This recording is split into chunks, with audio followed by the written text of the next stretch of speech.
ಇನ್ನು ಸೂರಜ್ ರೇವಣ್ಣ ವಿರುದ್ಧ ಲೈಂಗಿಕ ದೌರ್ಜನ್ಯದ ಆರೋಪ ಕೇಳಿ ಬರ್ತಾ ಇದ್ದ ಹಾಗೇನೆ ಇದೇ ವಿಚಾರಕ್ಕೆ ಸಂಬಂಧಪಟ್ಟಂತೆ ನಾಯಕರುಗಳು ಕೂಡ ಸ್ಟೇಟ್ಮೆಂಟ್ ಅನ್ನು ಕೊಡ್ತಾ ಇದ್ದಾರೆ. ಸೂರಜ್ ವಿರುದ್ಧ ಲೈಂಗಿಕ ದೌರ್ಜನ್ಯದ ಕೇಸ್ ಹಿಂದಿದೆಯಾ ಕಾಂಗ್ರೆಸ್? ಜೆಡಿಎಸ್ ನಾಯಕ ಮಾಜಿ ಸಚಿವ ಬಂಡೆಪ್ಪ ಕಾಶಂಪುರ್ ಸ್ಫೋಟಕ ಹೇಳಿಕೆ ಕೊಟ್ಟಿದ್ದಾರೆ.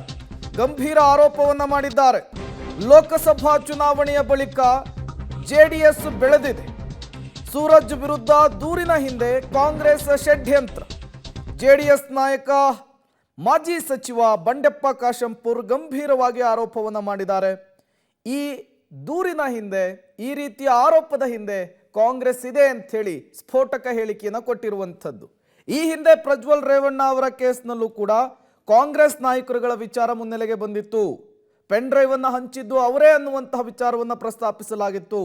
ಈಗ ಸೂರಜ್ ರೇವಣ್ಣ ವಿಚಾರದಲ್ಲೂ ಕೂಡ ಕಾಂಗ್ರೆಸ್ ಬಗ್ಗೆ ಅನುಮಾನ ವ್ಯಕ್ತವಾಗ್ತಾ ಇದೆ. ವ್ಯಾಪ್ತಿಯಲ್ಲಿ ಯಾರೇ ತಪ್ಪು ಮಾಡಿದ್ರು ಅವರಿಗೆ ಕಾನೂನು ವ್ಯಾಪ್ತಿಯಲ್ಲಿ ಶಿಕ್ಷೆ ಆಗುತ್ತೆ. ನಾವು ಮೊದಲನೇ ದಿವಸ ಹಿಡಿದು ಇವತ್ತು ಹೇಳ್ತಾ ಇದ್ದೀವಿ, ಅದು ಪ್ರಕ್ರಿಯೆ ಚಾಲು ಇದೆ, ಅದರ ಪ್ರಕಾರ ಹೋಗುತ್ತೆ. ಕಾನೂನು ವ್ಯಾಪ್ತಿಯಲ್ಲಿ ಯಾರೇ ತಪ್ಪು ಮಾಡಿದ್ರು ಅವರಿಗೆ ಕಾನೂನು ವ್ಯಾಪ್ತಿಯಲ್ಲಿ ಶಿಕ್ಷೆ ಆಗುತ್ತೆ. ನಾವು ಮೊದಲನೇ ದಿವಸ ಹಿಡಿದು ಇವತ್ತು ಹೇಳ್ತಾ ಇದ್ದೀವಿ, ಅದು ಪ್ರಕ್ರಿಯೆ ಚಾಲು ಇದೆ, ಅದರ ಪ್ರಕಾರ ಹೋಗುತ್ತೆ. ಕಾನೂನು ವ್ಯಾಪ್ತಿಯಲ್ಲಿ ಯಾರೇ ತಪ್ಪು ಮಾಡಿದ್ರು ಅವರಿಗೆ ಕಾನೂನು ವ್ಯಾಪ್ತಿಯಲ್ಲಿ ಶಿಕ್ಷೆ ಆಗುತ್ತೆ.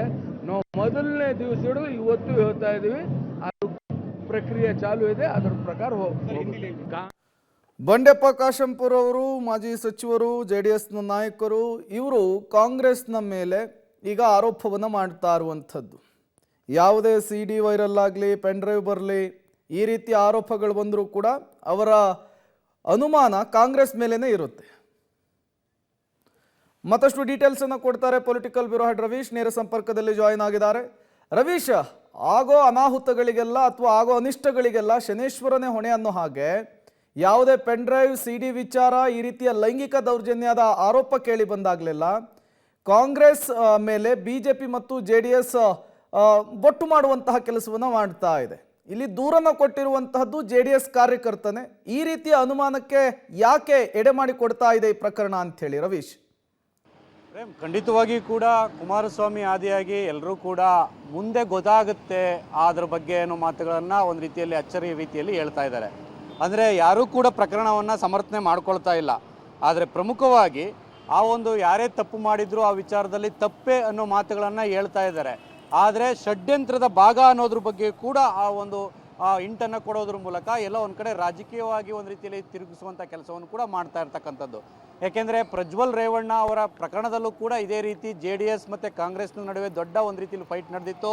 ಅದಾದ ಬಳಿಕ ಅದನ್ನು ರಾಜಕೀಯವಾಗಿ ಬಳಸ್ಕೊಂಡಿದ್ರು. ಷಡ್ಯಂತ್ರ ಅನ್ನೋದ್ರ ಬಗ್ಗೆ ಕೂಡ ಒಂದು ರೀತಿಯಲ್ಲಿ ದೊಡ್ಡ ಮಟ್ಟದಲ್ಲೇ ಇತ್ತು. ಅಂದರೆ DK ಶಿವಕುಮಾರ್ ಆದಿಯಾಗಿ DK ಶಿವಕುಮಾರ್ ವರ್ಸಸ್ ಆ ಒಂದು ಕುಮಾರಸ್ವಾಮಿ ಅವರ ನಡುವೆ ದೊಡ್ಡ ಮಟ್ಟದಲ್ಲಿ ಫೈಟ್ ಕೂಡ ನಡೆದಿತ್ತು.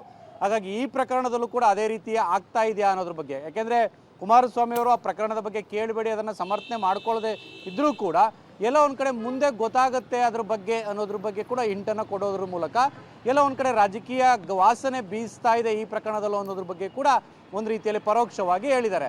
ಅದ್ರ ಜೊತೆಗೆ ಆ ಒಂದು ದೂರುದಾರ ಅಂದರೆ JDS ಕಾರ್ಯಕರ್ತ ಈ ಒಂದು ದೂರನ್ನು ಪತ್ರದ ಮೂಲಕ ಬರೆದಿದ್ರೂ ಕೂಡ ನಮಗೆ ತಲುಪಿಲ್ಲ ಅನ್ನೋದು ಕೂಡ ಒಂದು ಕಡೆ ಆದರೆ, ಸರ್ಕಾರದ ಸ್ಪಷ್ಟನೆ ಆದರೆ, ಆ ಒಂದು ಕಂಪ್ಲೇಂಟನ್ನು ಇನ್ನೂ ಏಕೆ ಕೊಟ್ಟಿಲ್ಲ ಅನ್ನೋದೇ ಈಗ ಪ್ರಶ್ನೆ ಆಗಿರ್ತಕ್ಕಂಥದ್ದು. ಇದನ್ನು JDSನ ನಾಯಕರು ಕೂಡ ಕೇಳ್ತಾ ಇದ್ದಾರೆ.